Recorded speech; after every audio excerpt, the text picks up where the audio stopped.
Good morning, welcome my mini blog. তো আজ হচ্ছে সানডে। তো সানডে মানেই বাড়িতে প্রচুর কাজ। আপাতত আমি এখন মাছ ভাজছি। সকালবেলা টিফিন হয়ে গেছে। আজকে টিফিনে হয়েছে ব্রেড বাটার, সেটা খেয়েছে আমার ছেলে আর আমার বর।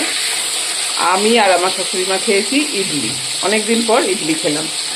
আচ্ছা, এখন ভাজছি ভোলা মাছ। দাঁড়াও, তোমাদের দেখাচ্ছি। হচ্ছে ভোলা মাছ, এখন রান্না হবে। ভোলা মাছ হবে। আচ্ছা, এইখানে চলছে মাছ বাছা, মোরলা মাছ। এই মাছটা দিয়ে হবে টক।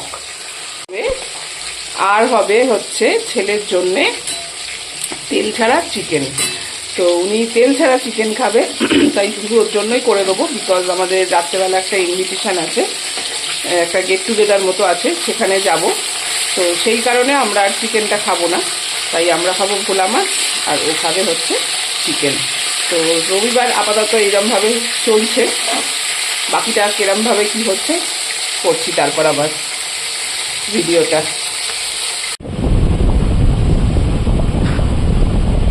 কি হচ্ছে বলো তো দেখি এটা বন্ধুরা, বুঝতেই পারছো সবাই। এটা মাথায় কলপ করা হচ্ছে এখন। এই যে মাথায় এখন কলপ করে দিচ্ছি। এটা আমার হাজবেন্ডের। ওদিকে মাছ ভাজা হচ্ছে আর এদিকে চলছে কলপ করা, সমান তালে কাজ চলছে। রবিবার, ওই জন্য একটুও বসার টাইম নেই, সারাক্ষণ খালি কাজ আর কাজ। সবাই ভাবে রবিবার তো ছুটি, রবিবার বোধহয় অনেক ভালো, অনেক রিল্যাক্স, কিন্তু না, রবিবারেই থাকে হচ্ছে বেশি কাজ। সর্ষে বাটা দিয়ে ভোলা মাছের ঝাল। তোমরা কে কে ভালোবাসো সর্ষে বাটা দিয়ে ভোলা মাছের ঝাল খেতে, কমেন্টে কিন্তু জানিও। বলেছিলাম ছেলের জন্য হবে তেল ছাড়া চিকেন।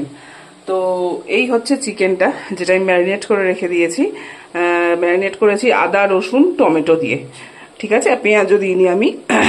আর কাঁচা লঙ্কা, আদা, রসুন, টমেটো, কাঁচা লঙ্কা। আর এই হচ্ছে কড়াই। কড়াই হয়ে গেছে গরম। এইবার বিনা তেলে কিন্তু এটা হবে। দেখো, একটুও তেল দিইনি। এবার দিয়ে দেবো কিন্তু এই চিকেনটা। দেখো, দিয়ে দিয়েছি চিকেনটা, একটু জলটা দিয়েছি বাটিটা ধুয়ে। আর এই দিয়ে দিচ্ছি নুন।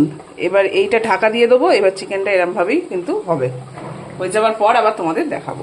চিকেনটা আমি তুলে ফেলছিলাম, ভুলে গেছিলাম তোমাদের দেখাতে। এই যে এই রকম হবে, শুদ্ধ ওই মশলা আর একটু সামান্য ওই বাটি মশলার বাটি ধোয়া জল, ব্যাস, আর কিছু নয়। আর নুন।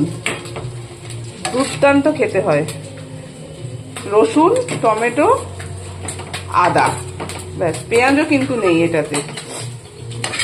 এইটা দিয়ে, আর যদি তোমরা চাও তো একটু ধনেপাতা দিতে পারো। ধনেপাতা দিলেও কিন্তু খুব ভালো লাগবে খেতে।